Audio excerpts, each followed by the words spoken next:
Hello, everyone, and welcome back to the Corey Walsh Podcast. I am your host, Corey Walsh. Today we will be talking about The Last Dance.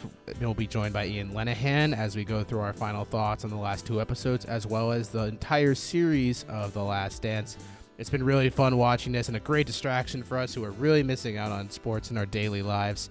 If you enjoy this podcast, please remember to subscribe and listen to our other stuff. We talk about NFL as well as entertainment stuff. And if you like us, we also have a YouTube channel, so just give us a listen. But now let's talk to Ian. All right, so now on the line once again for the final time to talk about The Last Dance, we have Ian Lenahan. Thank you for coming in. Let's do this. All right, well, it's over. So that is sad. Now we have nothing to fulfill our Sundays. No more sports. There's cornhole on ESPN The Ocho, and that's it. And Bundesliga soccer. Can't wait to see it. Actually, Bayern, though, so that's a plus. Thank God. So episode 9 addressed the Eastern Conference Finals between the Pacers and the Bulls, which was where they kind of left off last time. So they're just going once again with this chronological back and forth that apparently is confusing half the world still. 9 episodes in, which I don't know how you haven't adapted. What year are we in? Wait a minute. Is this him on the Wizards? Blast to the past year, right? I thought it was interesting to see that, especially with all the buildup in the very beginning of the series, of the documentary, talking about, the Pistons teams that really gave Jordan a hard time with the Jordan rules, and then Michael having to overcome, I guess his own, individual demons with trying to catch up to, Magic and Larry Bird. I thought it was interesting that they said that the Pacers series, as it turns out, at the very end was by far the hardest, and, maybe they weren't even as physical as other teams or maybe even as strategic, but just the way they were playing and the way they were rolling made it the hardest series for them in that whole dynasty. Yeah, I think probably it was a culmination of them being so far into their run, and then the Pacers. It seems like every team that they played that they said was their toughest was never more skilled than them. That they were just more physical. But they said that basically that Pacers team was better than they were. Well, none of the Bulls did, but Reggie Miller did. Which I feel like every person has said. They're like, yeah, I basically had Michael by the throat, and then they lose. So obviously, I don't know who to believe.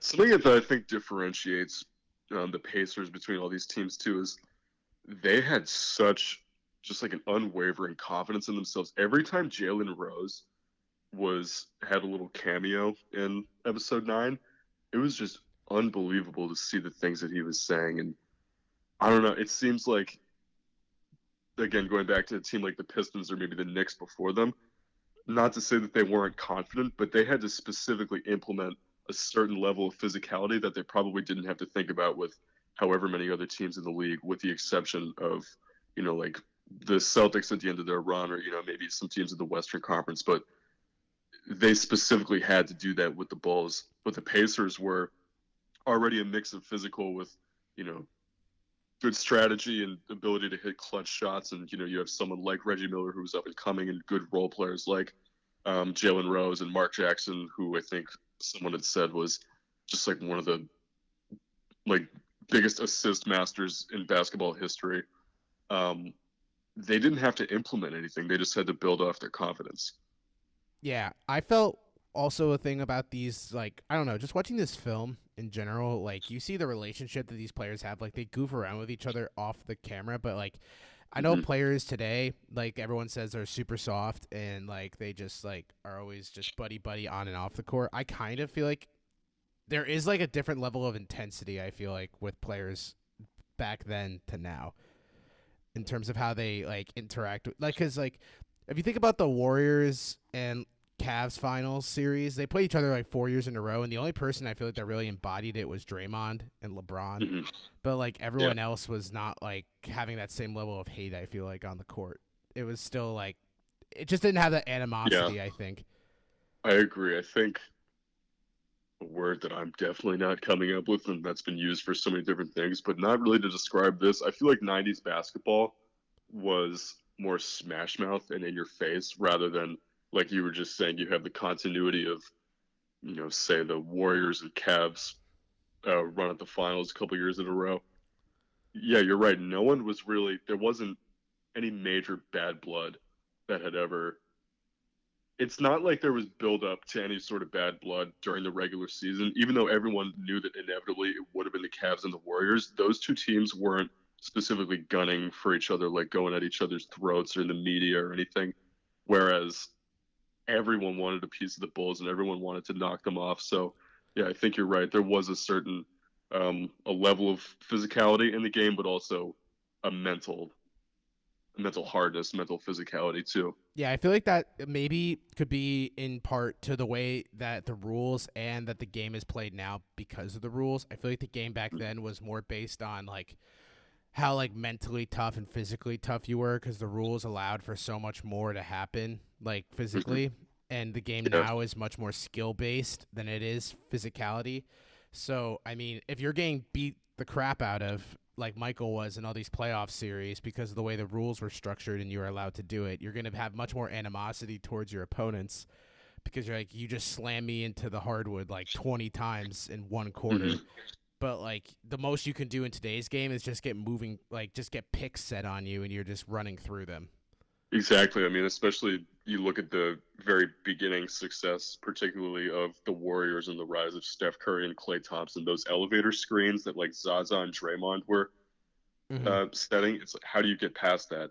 You really can't. So of course, someone as talented as Steph Curry is going to knock down basically everything that gets into his hands at the right moment. But yeah, I don't know. There does seem to be. It's very evident that the every team who went up against Michael Jordan and the Bulls and you know whoever the superstar on those other teams might have been, whether it was Reggie Miller, Larry Bird, Magic Johnson, whoever, it was like there was some sort of street ball pride, you know what I mean, that really carried over because of that level of physicality, like you were just saying.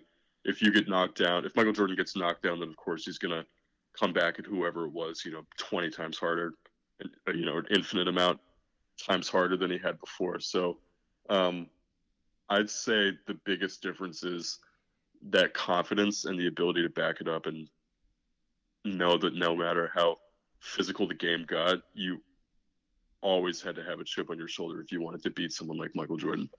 Yeah, which apparently everyone wanted to give Michael chips because it seems everyone at some point said something to Michael that got him going. And the most famous case of this was in this episode was Brian Russell, Yeah, which who the fuck is Brian Russell? he's a Hall of Famer. No, no he's not. And Don't fact check that. yeah, everyone who's listening, fact check it and don't tell me what you found. Um, so Brian Russell, I guess Michael was talking to Stockton and Malone when he was out of the league because they were practicing with the Bulls. I think they said.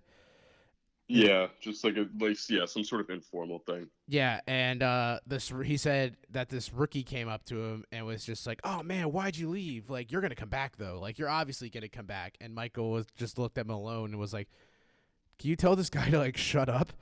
And Yeah, Malone's because like, "Ah, he he's was a like, rookie." "Why'd you leave? I could have been the one to lock you down. I had so much going up against you. I had so much building up to this. I could have taken your ass down or something like that." Yeah, Malone's just like, "Ah man, he's a rookie." And I'm I think John Stockton came on and he was like, Brian Russell is just, he's got a big heart and something really, really John Stockton to me just stupid. sounds like your next door neighbor. Like he just says like the most like white phrase that he can to like describe like anyone else. He's Yeah, just he's like the uncle that you can't dislike. he's just too nice. Like I feel like Yeah. even though like this whole time it looked like John Stockton had PTSD about losing to Michael. He's just like, like we were close twice and yeah, that was a blessing. Because look where it led me now. I'm on Michael Jordan's documentary. This is awesome. These could have been the Stockton Ducks. Hey, look, Ma, I made it. I totally made it. I was in the finals twice. I lost in game 6 twice, but look at me now. Yeah, that I'm must teaching suck. my high school basketball team. Think about all the work that him and Malone and Jerry Sloan put in like for over a decade, and then to have it fall short twice And then back to end back. and then end up on Michael Jordan's documentary. Yeah, that's terrible. Carl Malone was not in it, which is another big thing because another thing that added fuel to the fire, Michael said, was that Carl Malone won the MVP in 1998. Yeah, I think if there's any huge takeaway besides the fact that from this documentary, besides the fact that Michael Jordan can just channel anything and turn it into his favor and his own success. I think the biggest takeaway was there were so many people who just like gave him that extra chip and thought that they could somehow take him down with their words or any sort of action outside of the basketball court. And just like time after time, no matter how persistent those quote unquote threats were, everyone lost every single time. It was almost just stupid to see, but maybe like a little over halfway through the series, like how many people are actually going to do this? I feel like if you're quiet and you're kind of going about your work and you have, I guess, that sort of confidence like the Pacers had without really like showing up in Michael Jordan's face or anything, I feel like you have the best chance at beating him with that. I feel like the team today that would have best played against Michael was probably the Spurs. Yeah. When do you ever hear the Spurs give anyone billboard material? Exactly. Yeah, that's just not how. Like, the only billboard thing about the Spurs is like Popovich's interview style sometimes, how he just doesn't care at all. And then Tim Duncan's juggling. Yeah, like, and then Pop will go back to being one of the best coaches of all time with just all this confidence in himself and knowing that he doesn't have to prove anything to anyone. I agree with that. I think that they definitely would have gave them a run, but yeah, I doubt that anyone would have piped up and tried to have Michael Jordan, succumb to any of their words or anything like that. Yeah, I think actually Karl Malone won the MVP in 1997. I think Michael won it in 1998. I remember because like they felt like he deserved it because he carried a team that didn't have Pippen or Rodman for a duration of the year. So I think it was 97 that won MVP. Gotcha. Good fact check. Thank you. So the thing that led to this was the famous not flu game, I guess is what's happening. It was food poisoning, they're saying. And that 5 pizza guys delivered 1 pizza, which I don't know why they made that sound weirder than it is, because if they said that Michael used his name, then why would you be surprised if 5 guys are like, holy shit, it's Michael? You know what I was even more surprised about, though, was, which I think a lot of people were, and you probably were too, but I think it was his trainer, whose name is like Tim Grover or something along those lines. I never fully got his name, whatever. He was saying the whole thing about, there are 5 guys who showed up at the door and blah, blah, blah. And I got to be honest, I felt weird about it. But Michael ate the whole pizza. And I was like, why you claim to be this huge trainer of, like Michael Jordan and some of the best athletes of our time and of multiple generations. And yet that could have been so much worse than food poisoning. Yeah, I mean, let's be honest, though, Ian, as 2 men who have definitely eaten their fair share of full pizzas. Yes. If you're hungry late at night, you're probably going to eat it.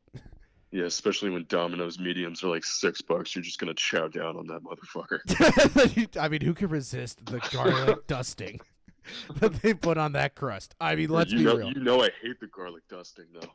You still eat it. Hey, man, who the hell has to? Side note, if you could tolerate the way your breath tastes after having that garlic bread like crust, then you deserve a reward, because you really do. Because that is the worst aftertaste you could have. You know what I think is comparable is just like the way it is on your fingers, the residue of it. I hate it so much. It's like when you eat Doritos or Cheetos and you get like the cheese powder on it, except that actually tastes good. Yeah, there's like 10 minutes after you finish a Domino's pizza where you're like, I'm going nowhere in life. I made a huge mistake with all my life choices. I'm not going to amount to anything. And this was brought to you by Domino's. It's always good in for those incoming college students, when you get your Domino's packet with all your free discounts, do not take up on it, because it's basically like you're signing up for meth. And that's if you're going back to school. Hashtag COVID-19. Hashtag Zoom University restarts again. Run that back. Yeah, but back to Michael Jordan. I was just very surprised I'm pretty sure it was the trainer who said that. So I would really love to know what Michael Jordan's reaction to that would be. Imagine if they had handed him the tablet in his own certain cameo after the trainer said that. And he's like, You knew that the pizza was gonna be bad, and you've let me have it. But also, it was the only place open. Like, I don't think. Here's the thing: most places that are open that late are open because they know that they're the only people that people will go to. Like, it's your last resort. So if you're buying a pizza from a last resort place, and 5 dudes just show up being like, "We worked really hard on this, Michael," and you just see like this This weird is crafted with extra love. salmonella. Enjoy. By the way, Stockton is my favorite Mormon. Here you go. This was hand tossed with fentanyl. I mean, love. Malone says hi. I mean, Papa John. I have to go. So basically, this leads to Michael having looked like he went through the gates of hell and back. Yeah, he was at like 3 or whatever odd time in the morning, was like in the fetal position, sweating absolute bullets and like 100 and whatever degree fever, and just, I don't know. Would you rather play with the flu or food poisoning? I would much rather play with the flu. I have never had food poisoning, so I cannot say. But I feel like either way, I feel like you're really achy when you have the flu. So I don't know how you would persevere through that. But That's true. But this is like me once again not knowing what food poisoning is like. And also not, no offense, neither of us having the capabilities that Michael Jordan has or playing in the NBA. I am very offended. But also with the food poisoning too, because it may not be, like, you may not immediately know what it could be. You might speculate that it could be other things too. It's just human nature. You always assume that, like, oh man, I have this scratch on my leg. It's got to be early signs of stage whatever. It's just like you just go down that rabbit hole. Mm-hmm. But I feel like I would rather play with the flu. No one's asking this, by the way. I don't know why I'm going on this tangent. Like, I am very passionate about disease comparison affecting all play. ears for Ian's disease control measures. But I feel like with something like food poisoning too, you might then go into like a state of panic because there's so many different things. Whereas if you're aching with the flu and like you can recognize like, oh, these are flu symptoms, but food poisoning is just an onslaught of it all at once. So I don't know, Corey. I just wanted to throw that all in there. That was beautiful, man. You're welcome, is what I'm trying to say. You're welcome, people, for that that answering the world's most prevalent question. What disease would you rather play with? So Michael comes out drenched in sweat, looks visibly gassed. They had a slow start. They overcame an 18-8 deficit in the first quarter to get it tied at 85 in the fourth. Michael hits a super clutch 3. Looked pretty contested. Then they show that famous video of him holding on to Pippen basically for dear life. And Pippen's just probably like, dude, you're very sweaty. Dude, that's my ass cheek. Get your finger out of my asshole. I'm feeling a little frivolous, Pippen. And then basically after the game, we find out that the Jazz head coach had no idea that Michael was sick. And I was just like, how do you not know? I mean, the dude's like grabbing onto Pippen for dear life, basically like sweating the entire floor into a lake. Yeah. And he visibly looks terrible. But you're just like, man, that damn Michael, he looks just as young as he used to. This is the first time hearing this. It's too bad they really portrayed Jerry Sloan in these couple cameo or just like footage appearances. They just really made him like a moron. Look the exact opposite of what his career amounted to. Like very successful back-to-back finals appearances. Yes, he lost them both, but also Hall of Fame coach to John Stockton, Karl Malone, like a bunch of really good people. So that didn't portray him in the best light. I think Jerry Sloan's walking away going like, damn, I look good. They asked me to make a cameo. Actually, is he still alive? I'm gonna hope so that he is. Hope to hear from you, Mr. Sloan. I think we have become your biggest fans. Thank you for all your work. I'm looking it up right now. All right. Hold on. And after that, they kind of talked about the sentiment that silently that Kerr and Michael shared over how their fathers both were murdered and how they said he's alive. Oh, thank God. Sorry, not the fathers. I said it at the worst point. No, Jerry Sloan is 78 years old. It's a hoax. Sorry, everyone. Jerry Sloan is alive. Unfortunately, neither of the fathers are. No, sorry, everyone. And that created quite a bond between the two players, I think. But that's what Kerr kind of alluded to. But they also said they didn't talk about it. So I think it was just one of those like understandings that like you don't want to Yeah, talk about it. an unspoken bond, like you understanding that there's just a deeper thing than just your teammate camaraderie and your brotherhood on the court, I guess. And stealing all of your money during blackjack. Dude, And if it wasn't the punch in the face that tied them together, I it was love you, this. man. You said you really enjoyed Kerr in this episode. Yeah, I was really happy that um, I wasn't too sure because in the advertisements leading up to The Last Dance, you saw that Steve Kerr was on there, but you also saw people like Barack Obama and just other Chicago very resident Barack Obama. yeah, like very recognizable people, especially in the sports world.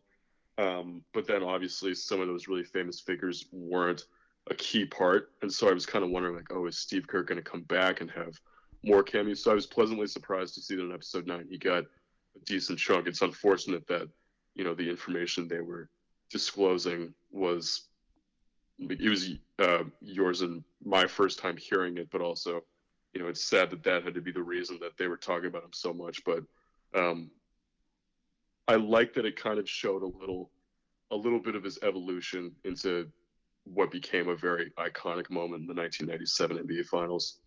Yeah, where basically it was that Kerr was doing really bad in Game 6, and Yeah, and it just didn't look like he was gonna shoot his way out of his slump. He said he like role players only get like 5 shots a game, yeah, and he was just screwing the pooch on every single one of them. but he said like you can't let every shot have more weight than the other if you have such limited opportunities, because that will lead to like your detriment. And then he basically Hmm. said to Michael, or Michael said like, you better be ready because the ball is going to come to you because I know the double team's coming. And Kerr said, Hmm. I will be ready. And then he hits that jumper, and he said he basically earned his wings, he felt like, on that team. And something else that I really liked from that um, couple minute period when they're talking about that shot too is Steve Kerr in the very beginning of it all was saying that he first came to the Bulls. He was initially drafted by the Suns and was there for a year. Then I don't remember if he directly went to the Bulls after, but He when went to he the got to the Cavs and Bulls, then the Bulls. yeah, that's what it was. And then when he got to the Bulls, that was John Paxson's last year. And of course, earlier in the documentary, there was that um, brief little part about how in the finals against the Lakers, it was where Phil Jackson went up to Michael Jordan and was saying, like it's great that you're trying to take all these shots, and obviously you're a great player and everything, but if you start trusting your teammates more, then that's what's really going to create success. So then he looked at him and said, well, who's open? And Michael Jordan said John Paxson. Um, and so it was, and then John Paxson obviously went on a roll and on a tear, and they ended up winning against the Lakers in that finals. But then to see Steve Kerr saying that John Paxson took him under his wing, and then eventually Steve Kerr had his own John Paxson moment at the hands of, Michael Jordan assisting him. I thought that was a nice little, um, again, a nice little evolution into how Steve Kerr became an integral part of the dynasty, as it turns out. Yeah, they really closed out, I feel like, Kerr pretty well in Yeah, that. I feel like that was Kerr, they opened and closed Kerr pretty quickly. Like, here's Kerr's life. And that's the end of Kerr. All right, let's keep rolling. right. Get back in your cage. All right, this is Michael's show. He's paying for it. I think one of my favorite parts of the whole documentary is Steve Kerr at the rally, where he made Oh, the yeah. speech where he was like, so, Michael Jordan said, "Hey, look, fella, I'm not really comfortable in these situations, but Steve said, why don't we give it to Steve?" So I had to bail out Michael Jordan again, and that's my story, and I'm sticking to it. Yeah. Steve Kerr definitely has a lot of personality. Like, he's not just some. I don't think Kyle Korver has the same personality that Steve Kerr does. Let's just put No, it that way.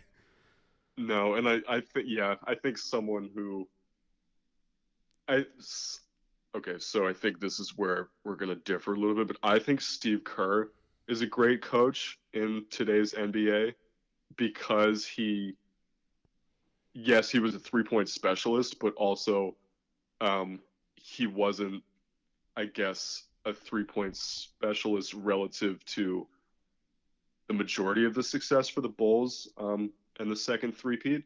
Hmm. But so the fact that he was more of a role player, and as he put it, he and other players on that team got to become overachievers because of Michael Jordan's urging that they perform like that.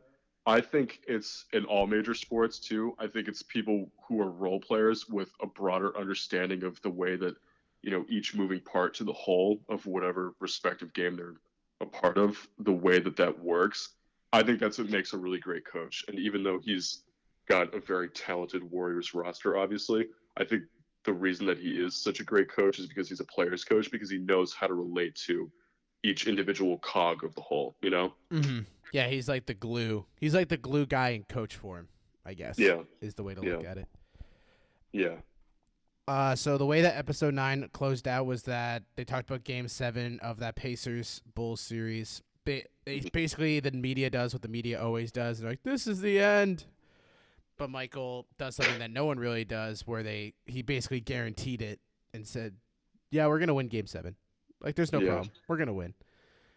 And after another slow start for the Bulls, being down 12, Steve Kerr hits a clutch three after a jump ball that was allegedly, they said if they didn't win that they felt that series yeah. was over. Yeah, because in the Pacers, if they had taken the shot, if they had gone up the court and taken the shot and made it, they would have been up five with I think maybe 4.5 or 5 minutes left. Yeah, And which back then was really hard because like threes weren't prevalent, so you couldn't shoot your way out of a deficit really.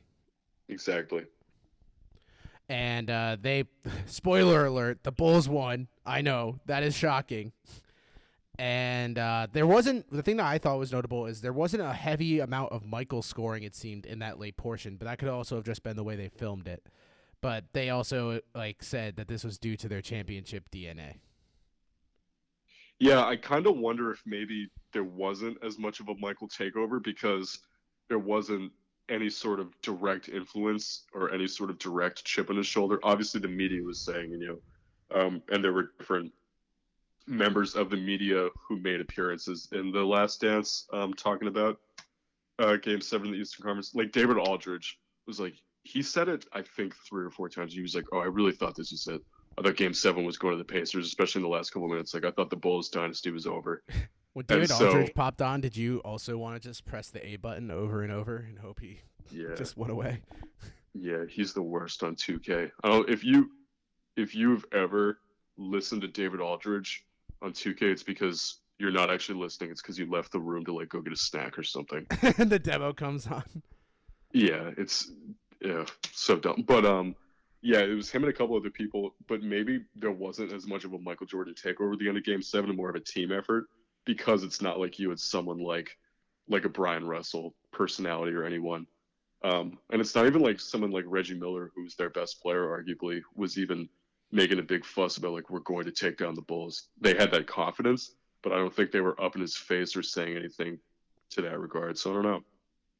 Yeah, and that basically closed out episode 9. It finished with him and Larry in the hallway, where Michael basically consoled him the best way Michael Jordan could by saying, "You bitch, fuck you." And then he basically said, Go work on your golf game. "You have all the time in the world now." And Larry just laughed probably, but then once he turned around, he was like, "Man." starts crying like, God damn it. He calls Magic. He did it again. This transitioned then to episode 10, which opened up with a new Michael meme of him just flexing his early music release. And he's just like, "Bet you guys don't know what this is because I got it first." And then he just goes back to bopping his head up and down to the music. And another notable thing early on was Michael's kids finally showed up. So that was interesting.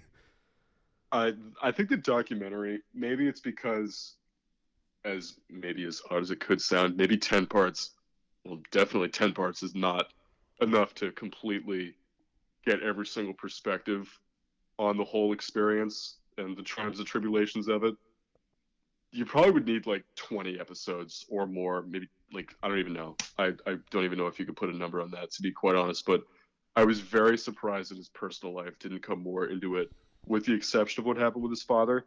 But the fact that his kids didn't show up until episode 10, and there was just no mention of their mother, his first wife, who I think is Juanita. Juanita Jordan is I don't know what her surname is, but yeah, I was very surprised. I could have done without one David Aldridge interview for more kids. Yeah, I wholeheartedly agree. And another thing, the reason they honestly brought them up was just to talk about how brutal playing in Utah was, that they weren't even allowed really in the arena, which once again, I know this comes as a shock. Utah Jazz fans are the worst fans in the league. And I know one player right now that could probably agree with it, and his name is Russell Westbrook. Brody. The Brody. Brood. Such a weird, it's just an odd thought. Like the land of the Mormons, you think like Mitt Romney is one of the most famous people. John Stockton. For me at least, I think of like Mitt Romney when I think of Utah, or like Jimmer Fredette. So the pride. I just see all the like someone just yelling at the top of the lungs of the documentary, like from the front row, like "fuck you, Michael Jordan," all this different stuff. Jesus hates you. Yeah, and they've got like fireworks going and all this different stuff. I'm like, oh my god, this is not what I thought Utah. I thought Utah was all like sister wives and green pastures and polygamy. Like everyone's a milkman or something. They're all just giving each other milk, dropping it off at each other's doorstep. By the way, we will burn the sitter Michael Jordan today. Go Jazz! I was very surprised. John Stockton's like, dang, this is a quaint neighborhood. I'm so glad to be a part of an integral community. God. Definitely not a cookie cutter lifestyle, I guess. God, we live the dream. And so the first game of this series, Jazz won in overtime. Bulls win game 2. Game 3 is where it really got interesting, as the Bulls beat the Jazz and held them to 54 points, which was the lowest score ever recorded since the shot clock was invented. It would also probably be the lowest score of any halftime in today's NBA, I would have to say, based on how high the scoring is. Yeah, that's just... I was, again, because I wasn't experienced with 90s basketball since we were not born until 1997, me 1998, very surprised to see that the low scores, but then you think about the physicality of the game and you know what it took to score and blah blah blah versus today's NBA. But Threes 54 were shot points. selectively too. Yeah, exactly. And with 54 points, that's really shitty, man. That's bad. And then of course it makes Jerry Sloan again Look like an absolute moron. Then they pan to John Stockton, who's probably like, we just got what the Lord gave us. Which that night was 54. By the way, why am I getting interviewed again? Yeah, Sloan just goes like, this can't be the score, right? No. The score? No. This? No. This is the whole game? This isn't halftime. Oh, my God. Not good. And after that, Dennis Rodman did what Dennis Rodman does and just went absolutely AWOL, except this time, not with Phil Jackson's permission. He just left. Yeah, he was like, smashing chairs over people's asses with Hulk Hogan Yeah. and all this stuff. And he's like back with Carmen Electra and all this stuff. And the MVP of all these episodes, Carmen Electra. Oh my God. Yeah, but this one was so much different than obviously his Vegas excursion a couple years prior, which they had highlighted in the documentary early on. A, totally different because he didn't ask for permission and just left without saying anything to anyone. B, at a very different point in the season. When he needed that vacation, it was maybe like around the All-Star break or something, or maybe just before it. Was like mid-season, like right before, like right when Pippen got back, because he was like, all right, I don't have to be Robin anymore. I need to take a break. And now for this, he was just like, yeah, I just know what I do. I just do it, and they know what they got with me. Like, it's fine. I'm going to give 100% when I'm there. Yeah, I think he could have just told Phil if you were going to do it, though. I think to paraphrase, I think some of these words are actually said. He was like, yeah, my mindset was I need to go hang out with my boys. I need to fuck every girl. I need to drink some beer. I need to, do whatever. Yeah. He did that. That was the Dennis Rodman that I think is boys with Kim Jong-un. Yeah, that's the one that I've come to understand through popular culture. A very different one than what was portrayed earlier on in the series. Yeah, I mean, I don't know. I feel like a lot of people. I don't remember exactly what Twitter's reaction was, but I'm just going to assume that everyone was like, "Oh, dude, Dennis was so nuts. That's awesome." I just thought that was him. Like this It's time, I just thought it was him stupid. being stupid. Yeah, It's just dumb. he's just like, I'm like, why are you? What? There's no reason to do WWE right now. I feel like WWE is like a world. It's like There really isn't. it's year long. I don't think you had to hang out with Hulk Hogan, and Hulk Hogan's like, yeah, you just got to miss out on some practice. You could probably find anyone. He could have found anyone in the Utah area who would have let him smash a chair over him because they would have been like, "Holy shit, it's Dennis Rodman from the Bulls, and he's paying me to let him break a chair Over my ass. just to blow off some steam." That's amazing. John Quick Stockton income. he gets interviewed, and he's like, I offered Dennis Rodman to do it, but I got he said no. paddleboarded by Dennis Rodman. Karl Malone videotaped it. It was awesome. Jerry Sloan had no idea it happened, which is a complete shock because he was so aware of everything that was happening, He including was still scores. hyperventilating over what he thought was a halftime score, but was actually the game. He was still The in full game disbelief that score. Michael had the flu. he, he thought a 103 fever was normal. 1 year later, he was still in shock. I still can't believe he had the flu. And now the doc comes out and he's like, he was food poisoning. um, yeah, that was just dumb on Dennis. But also, I think a testament to Phil Jackson not just being one of the greatest NBA coaches, but also one of the most exemplary coaches in the four major sports, but all sports in general, is because at least the interview footage that they showed in the documentary, like, was not breaking any sweat, and maybe you could have gotten a similar reaction out of maybe a great coach like Bill Belichick, but then you also know that Bill Belichick would have been preaching like, okay, we don't need him. It's the next man up. That person will just prove their worth, and Yeah, whatever. We don't need that person. we saw examples of that with Jonas Gray just missing the alarm after having one of the greatest rushing performances ever, and then Malcolm Butler in the Super Bowl when I think they said he was just not in the right headspace to play in it was the excuse that was created.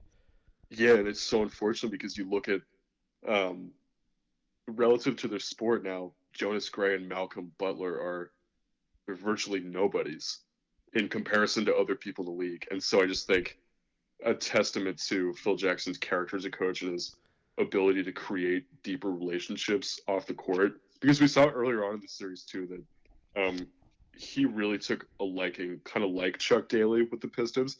He really took a liking and a fascination with molding Dennis Rodman into the player that the team needed, and so I think that the fact that he wasn't preaching this whole thing of, well, when Dennis gets here, or if Dennis gets here, it's the next man up or whatever. He was like, well, haven't heard from Dennis. No, it wasn't scheduled time off. Um, Essentially, we'll figure it out. I just Mm-hmm. think that instilled trust, or I guess for lack of a better word, trust is. Please come I think back. that was, yeah, right. I think that was obviously beneficial to the cause because Dennis Rodman knew, like, at least I think that he knew that he could come back and still be trusted by his teammates and most importantly his coach to go out and do the great things that he'd been doing for the team for so long. Phil Jackson took a peyote and just trusted that everything was going to be fine. Popped an Advil and said, "You know what? He'll be back." I know it. This Xanax better work though. And the thing that was really interesting about that is that the Bulls lost Game 5 because Michael missed a shot, and then the last shot. But he said how basketball is a thrill because even in those last 2 seconds when he took his shot, he said like feeling how the room like just was on pause until it didn't go in is one of the most thrilling feelings in sports. And then they took that and then led that into Game 6 where they called it the calm before the storm. And the reason Game 6 wasn't as big as people thought it was that because I think a lot of people think of the playoff format as it is now as being a 2-2-1-1-1, but back then it was a 2-3-2. So once they lost Game 5, they were never going back to Chicago again, but they were going to be in Utah for the next 2 games. And Yeah. that was pretty huge at the same time, I guess. And Pippen's back was the huge story of this game. Yeah. What? Yeah. Essentially, he just said in one of the cameos regarding Game 6, he was like, "Yep, I went down with a back injury, and I was 5 minutes on the court, 5 minutes off receiving treatment in the locker room, and I was a decoy that whole game." Yeah, and he's what he really meant was, Phil slipped me a few peyotes, and I was just ready to roll. Which also I think was like, I think it was very obvious that he was going to be used as a decoy. At least, then again, I'm talking about this however many years after the fact. It's Scottie Pippen, and he's one of the most talented players in the world, so he definitely could have come back and done a lot of really good things, and no one would have known it at the time. But it looks like from the footage, the way that he was hobbling about, at some point you might have suspected, like, wait a minute, But the he's highly not out observant there. Jerry Sloan has to know. He's not out there for high impact. He's out there. No, he's not a decoy. Or is he? Like, God, he was clutching his back and running like he was about to like drop a deuce on the court at different points. Like he looked that in pain from running at points. I mean, the So announcers even knew it. They're like, "Yeah, Pippen's grimacing." Meanwhile, they check on Jerry Sloan, and he's just like, "Michael played with the flu." yeah, he's still looking at the box score like, oh my god, 54 points. Oh my god. I can't believe this happened to me. Or Jerry Sloan. I think we're talking about Jerry Sloan more than any other podcast has. Probably more than Jerry Sloan's family has. More than John Stockton in his high school coaching career. Uh, um. Oh, sorry, what were you gonna say? oh no, I was just gonna say it seemed that Michael Jordan was like combating fatigue while Pippen just kept on leaving. Like he left in the first, he returned in the third, and then they took Michael out, or they took Pippen out, and then they had him play the last 10 minutes of the fourth quarter. But that was also after they showed the Malone and Rodman just getting into each other's face the whole time. I think one of the funniest reactions I've seen to that whole like the ass slapping incident is someone tweeted that out and then someone quoted that tweet and was like, "Damn, but OBJ really got arrested for that shit at the national Oh, that was Miles championship." Garrett. Miles Garrett said it. Yeah. Oh my god. And then Odell Beckham responds like, "Yeah, He's man, like, and I yours was got actual assault though. yeah, I got charged with assault, and you somehow didn't get charged it." Oh God, that was really funny when that I read that and I was just like, "Oh my God, I can't believe this is on Twitter." Like I feel like this is something you would just text, be like, Yeah, "Damn, dude, you should be in jail right now." Twitter remains supreme. And then OBJ goes, "Haha, dude, you should have been charged with murder." And Miles Garrett's like, "Haha, laughing emoji. I just got suspended. Please shut up." And then the thing that also happened was Stockton hit a clutch three with 41 seconds, but then they decided. But then they said the greatest sequence in sports occurred, where Michael stole it from Malone after Malone was going into isolation in the post on the block, and Michael came and stole it because he usually would trail off and follow the cutter. That would Yeah, but he didn't. Yeah, he didn't, and then he just stole it, and then the whole game turned to slow motion. The way they panned it, not in real life, unless you're Jerry Sloan and you might be suffering a stroke. And everyone was basically like, "Yep, we know what we gotta do. We need to get out of Michael's way. We know what's happening." I'm like, do you see Dennis Rodman where he just like walked? He's like, "Yeah, I knew what was happening. I was just gonna walk. It was gonna be sick." Yeah, I think, yeah, oddly enough, I think Scottie Pippen was the one who was like most in tune with the play. And he's like, the way he was hobbling, he was still running faster than everybody else, and with able bodies was running. The peyotes kicked in the last 41 seconds, and Pippen just got his last bolt of energy. Yeah, Rodman didn't even go into like set a screen or anything. Kukoc just like was hanging out in the corner. Pippen was wherever. I don't even know who the fifth guy on the court was. Maybe it was like It was for their. Ron Harper or I something. think it was their center who has the goatee. Was it Wennington? Yeah, Wennington, I think. Yeah.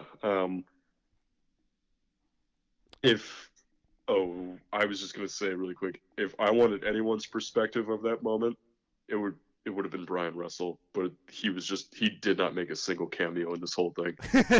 But John Stockton's like, guys, I got this. I'll He's take. a great guy. Brian Russell tried his gosh darn hardest to pull out an absolute win for us, the great fans of Utah who are so sympathetic and so frivolous with lovemaking. Brian Russell's just got a big heart and just just a heart of gold. And Jerry Sloan knew exactly where he was and totally didn't think he was in college. And yeah, this led to the famous last shot of Michael Jordan's career with 5.2 seconds left, with the alleged no push, as Michael said, bullshit. I don't think it was What? All right, you go first. I just feel like it looks like a push. Like I think it's just one of those things that if you're one of the two people on the like receiving end or giving end of that play, Mm-hmm. that you are the only two that knows, because the way the photo or the video looks is that it does look like a push, but it could also be like one of those things that Michael said where he was already going backwards and it wasn't really him pushing as much as it was like momentum or something. Yeah, yeah. Bob Costas was the one who made the comparison where he was like, it was no more a push than a maitre d' bringing someone to their table at a restaurant. So Yeah. I don't know. I don't think it was a push, and I said this to you before we started, but my reasoning for it is maybe however much time there was on the clock, I think that maybe he could have tried to go in and drive in and maybe try to get a foul, and maybe he was trying to create some separation that way with his hand up top to begin with, but then realizing, maybe at whatever point, like, oh, wait a minute, I'm Michael Jordan and I can bury this shot because I'm Michael Jordan and I'm the greatest of all time. Then I think the hand going down and going onto his lower back or his ass or whatever, and kind of making it look like more of a push. That's where I think that was just strictly momentum and like his hand going down to be with the ball before going up with the shots. But I also can see where you're coming from, where everyone comes from with that argument. So I do agree with you that it probably is a story that Brian Russell or anyone else who's been on the receiving end of that, where they can be the ones to be like, no, but you weren't there to really feel it or know. You didn't feel Michael's warm hand on your thigh. And Scottie Pippen comes around the court. I know what that's like. Oh, all right, trust me. He was all over me. It's a game. John Stockton's like, well, that was just the most gosh darndest unlucky play of all time. Heads up, boys. Boys, I prayed last night and it did not pay off. Now let's go get in the handshake line and try not to cry. Now let's go look forward to tomorrow morning when one of our neighbors delivers us milk, because we're all milkmen. And Bible study at 10. Don't be late. Don't pull a Rodman. And yeah, that leaves it that that was the end of the run for the Bulls. It died there. And yeah, and at this point there was still like 15 to 20 minutes left in the documentary. And it was at that point that I wished they just made like that finals a little recap a little shorter so I could learn more about the aftermath, but I guess maybe they'll try to do it for a different documentary, because I was very interested in how that was going to go, and I was very disappointed in that part. Yeah, because I think they spent an appropriate amount of time reflecting on and showing footage from the championship parade at Grant Park, but I think it was called Grant Park. But there was the moment where Scottie gets up to the podium and there's all this uncertainty about, oh, is he gonna be back? Are they gonna trade him? And what's Michael Jordan gonna do now? Is Phil Jackson gonna come back as coach? And I think they spent the right amount of time on that celebration and those questions at the celebration. But then the last couple minutes was, I think, just the biggest disappointment out of this whole. It was the part that you wanted to know about the most. That was the whole point. It's the Last Dance is what it's called, and you wanted to know about it, and it was just so anticlimactic. I did like how they showed Jordan. I love when they show Jordan the iPad of like other people's interviews. I liked him seeing the reaction of Reinsdorf saying why he felt like the team should break up. because like everyone felt the way Michael felt. I feel like at that time where he's just like bullshit. Like obviously, like this team would have been fine. You could have. He said that basically that he could have put. If he said that if they offered 1 year deals to everyone on the team, the only person that might require a little effort to come back would be Pippen. But besides Yeah. that, they would all be on board. And he said basically that the idea is maddening that he left when he did because he really truly felt like they could win a seventh. Which I'm not gonna say whether that could happen or not because obviously you and I don't really know what the league was like in 1999, so we can't really evaluate competition or like how those Right. players would play in the same system a year later. But it was definitely. I feel like it would be definitely worth a shot. I just don't know if they would win the whole thing. That's the thing too, and it's like it'll be something that's forever discussed because if they had all come back on 1 year contracts, even if they had coached Scottie Pippen into coming back for however long, um, and if they lost, that's just imagine going through all that, or depending on whatever their result may be, maybe by some chance, unlikely, but maybe some chance they wouldn't have even gotten to the postseason, or maybe they would have lost in Game 7 of the finals. But anything short of winning the finals would have just been the ultimate disappointment. And then what do you do? Reevaluate and see about coming back on another 1 year contract? I don't know. So I kind of think that Reinsdorf wasn't, um, and I think that he comes across as a very good guy in the documentary, and I bet he is a good guy. But I feel like he also didn't acknowledge the entire situation and that he probably, he obviously wanted Phil Jackson to come back, but I think that he probably recognized in terms of legacy and overall greatness and going down as one of the best teams to ever do it in an actual dynasty of the league. You can't tell me that he didn't recognize if there's anything less than a championship, then we're going to look like the biggest fuck ups of all time, you know? Yeah, at the same time though, I just feel like it's like one of those infrastructure things. If Mm-hmm. you're rebuilding and you're deciding to do it like knowing you're going to do it without the greatest player and the greatest coach, you're not going to have a good infrastructure because your infrastructure really wasn't created by Kraus. Because like Mm-hmm. yes, he assembled the team, but let's not forget that the team struggled until they fired or hired Phil Jackson. Like they had Doug Collins and he did fine, but they still got rid of him because they knew that the culture wasn't right. So you bringing in Floyd, which they did. I mean, that's not gonna. There's no way those Bulls teams were ever gonna recreate the atmosphere that those championship teams did. Yeah. Um, and on that token, you of course have to make the argument and the point of how are you going to know something if you don't try it out? Mm-hmm. So, and that was really tough to see because the producer kind of fed it to him, where he was like, did it make sense or was it maddening? And Michael Jordan was like, well, of course it was maddening because I genuinely felt like we could have gone out. I could have, we could have won the seventh. I would have had my seventh, just like a couple other people on the team, and it's too bad. And then the way that they ended the documentary, I hated so much. I hated it because it looked like it was the ending credits before the ending credits, and I just didn't think that that did the documentary or the players or the coaches or the team or the memories of it any justice. Because it was like Steve, just popped up name by name. Uh, Phil Jackson didn't come back. Michael Jordan retired again. Scottie Pippen was traded. Dennis Rodman was released. Steve Kerr was traded. And then it goes to the actual ending credits. I was like, are you kidding me? And Like they you handed build the up to team this. over to Pussyfoot Scott Burrell. It's like,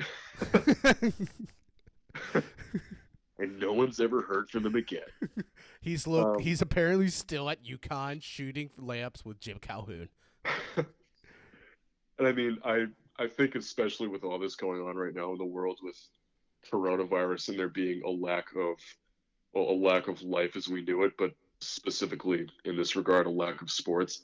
Beggars can't be choosers, but at the same time, there was so much to expect from the documentary, and in so many ways, I did think it fell short. And one thing that I really wish they did was, if you're going to build up the idea of the Last Dance, which is what Phil Jackson called it, what they were referring to it as the whole year, if you're going to build up to it, then I think that you should go more into detail on that collapse and not collapse, but the idea of being like, okay, we're done with all this, we're moving on from this.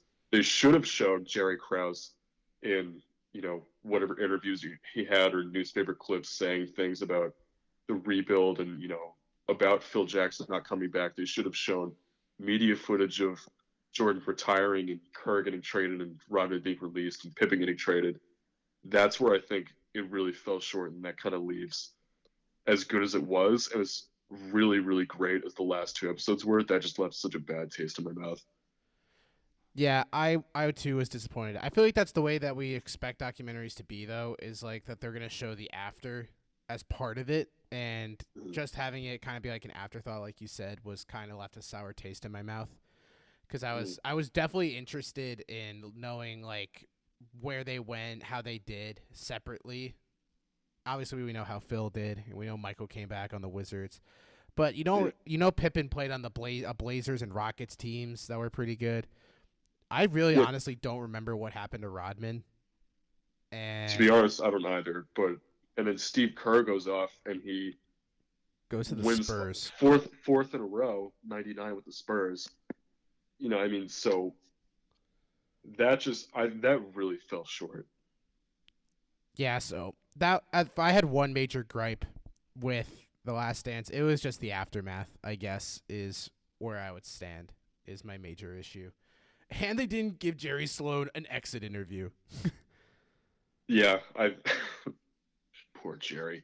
Um, I think going back to kind of an earlier point I was making, if you want to get the full picture of um, the ins and outs of people's personal lives in relation to what was going on with The Last Dance and the Bulls dynasty as a whole, it would take many more episodes to thoroughly cover. But at the same time, you could also argue that that's an entirely different documentary, um, or different documentaries. You could probably do an entire series or a couple episodes on the aftermath of the Bulls and what that felt like for someone like Michael Jordan, rather than them just leaving it with him sitting on a stool smoking a cigar looking out at the ocean, thinking about what could have been.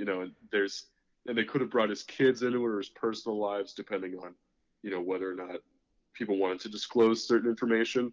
So as much as I am complaining, I also understand that what they were supposed to be focusing on was The Last Dance, and they did do that relatively well. But I also think that they could have gone a little more in depth on the things that the viewers really thought we were going to see. Yeah. Overall, though, great documentary. Yeah, and you can't lie that it's what we all needed, and especially now is, um, and it's going to take more time too. But there are some sports that are coming back, and so it was a nice little stopgap, I guess. A nice little void that was filled by having the documentary moved up.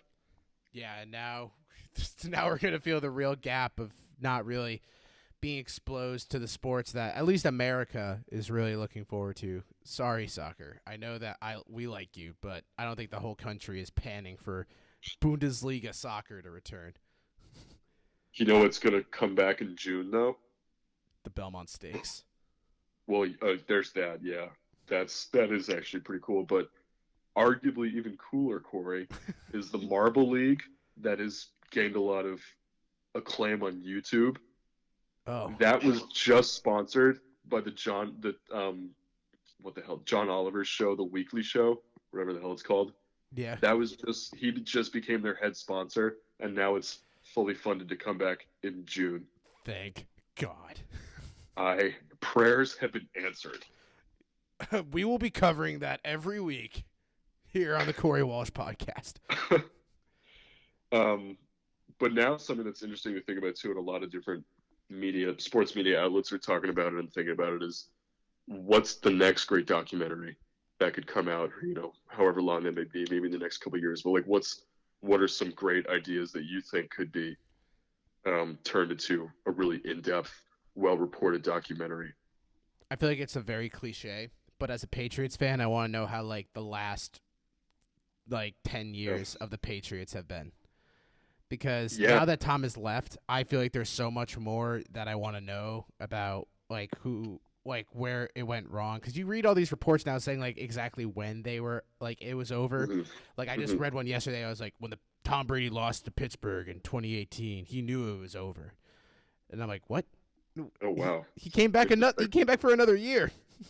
I feel like you hear something new about that like every 2 months or something. So for the Boston Herald, it's like Tom Brady was tired of it after Josh McDaniels didn't give him a high five back in 2015.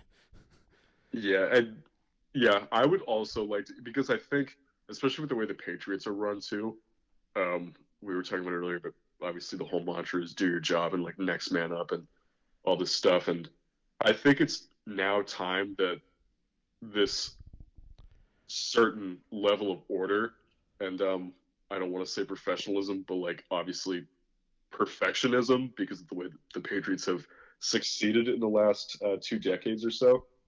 I think now it's time for people who were a part of that process along the way to start speaking up. Like I think Devin McCourty just recently said he was like, "Yeah, I mean, I don't blame Tom Brady for leaving at all. You know, I wasn't even thinking about it. I doubt that that's really true, and he's a part of the lock. And I'm not saying anything against Devin McCourty. F Probably you, not that he's Devin. listening, not that he's like listening or like getting actively mad at me for saying this, but like, you're a part of the locker room, and you know Tom Brady decently well. There were definitely times where you knew that he was frustrated and that he would have left. So I think why not just start speaking up about them? Devin, what are you doing here? What are you doing here? Um, yeah, so the Patriots would be a good one. I think there's been some rumblings about, um, or no, I think there was a camera crew that followed Kobe Bryant's last season, wasn't there? Yeah, they said that's in the works. Is Yeah, which that would just be sad. yeah, that'll be very sad, but also you can imagine that it'll be really great for what it's worth. So I don't think that, that could be a 10-part series. I'm trying to think of something that's like this long, and it's like it has to be something that was such a dynasty within itself, because you to get like 10 episodes about like one team for a certain period of time, it has to be like such a prolonged like period of greatness, I guess. yeah, that's true. Oh my God, I don't even know.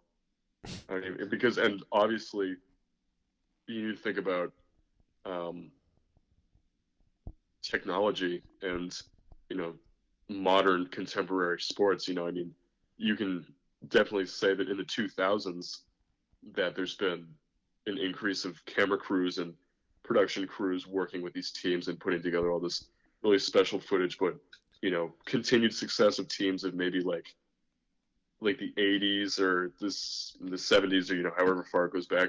Like you can imagine that there wasn't a camera crew following around the UCLA Bruins when John Wooden was, you know, I think what did they win like 11 championships? It was the 1950s and 60s. You knew that that wasn't happening.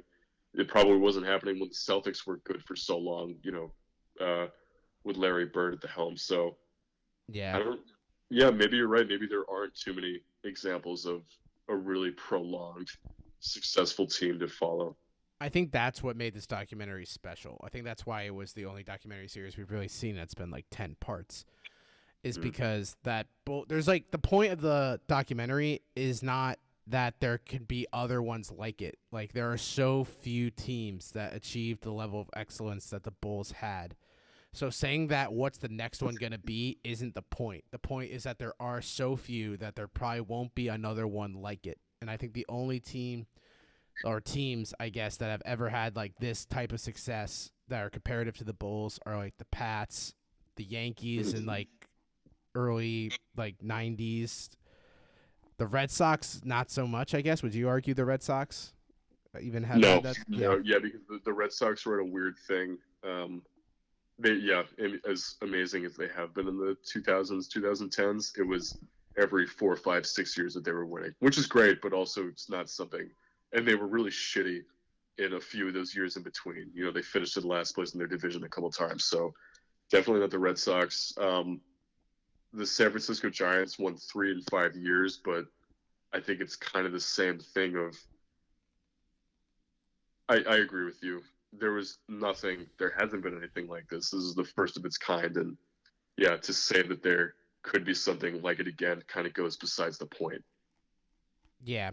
it sounds so homerish to say, but I do feel like the Patriots are the closest comparison to those Bulls teams in terms of sustained dominance over a period of time. Yeah, I think, and especially having Tom Brady at the face of that franchise and an iconic coach and, different role players in both eras of the dynasty. I guess you could say dynasties. In the very beginning, it was, what was it, like Troy Brown and Deion Branch. Deion Branch and Daniel Givens.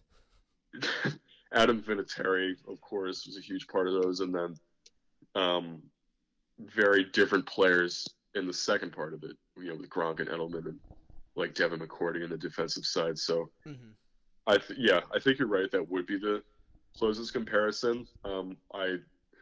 You've heard just as well as I have people talking about a potential Warriors documentary about it too, but at the same time, no, not at all. And we don't even know if the Warriors are necessarily over yet because the Warriors this year weren't even at full strength. Exactly. So you can't even be like, oh, well, the Warriors are done. They still have like 3 of their best players, and now the rumors of them getting Giannis are starting to swirl. So that's just gonna make me really excited. Thank God, that'll be fun. I'd rather this might be a hot take. I would prefer they keep Andrew Wiggins. Dude, thank you for speaking what I'm thinking. I think no one else in the entire world is thinking what we're thinking. Andrew Wiggins is such a better fit.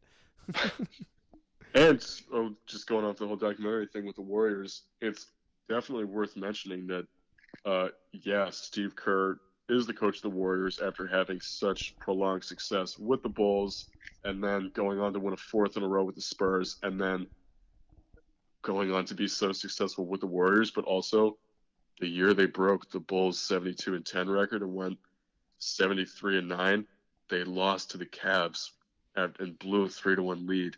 So it's like you knew that they were amazing, but then they never technically finished what they started. And you're right, they're probably not done. No, they definitely still have a lot of competition left in them. That's what's so fun. Yeah, I think, especially coming back from injury too, I think we're going to see some really special things in the next couple of years, but who knows if it's even comparable to what the Bulls did. Only time will tell. Yeah, so I do agree with you, Corey Walsh. Great point. Thank you, Ian Lenahan. You're very welcome. Yeah, who knows if you'll get something too similar. And the Patriots are probably the closest thing, but in many ways they're very different. So it'd be interesting to see if anyone can come out with anything similar, any sort of idea that can grab the attention of a worldwide audience like The Last Dance did. Yeah, for sure. Yeah. Well, this has been a great documentary, and this has been a great time recapping these episodes with you, Ian. But we will be on again. We just need to figure out for what. I'll be back. Again, not to plug it, Marble League is back in June 2020. Let's get buck wild. We are gonna put an ownership stake into one of the marbles. Dude, that'd be dope. Oh my God. We need big time. That'd be so. Yeah, people used to want to own horses, but now people want to own marbles. Oh, how the tables have turned. Fuck the Belmont. We got Marble League. All right, Ian. Thanks for coming on. Thanks for having me on, Corey. All right, let's talk to you soon. Bye, everyone. All right, so thanks again to Ian for coming on the podcast and talking all things Last Dance. It's been great having him on for these past 3 episodes to talk about The Last Dance. It's been a great documentary. I hope you all enjoyed it because we're all missing sports, like we said, and we're just really hoping that sports can come back soon. And I hope you all are safe during this time, and I know everything's starting to open up, so let's hope we all stay safe.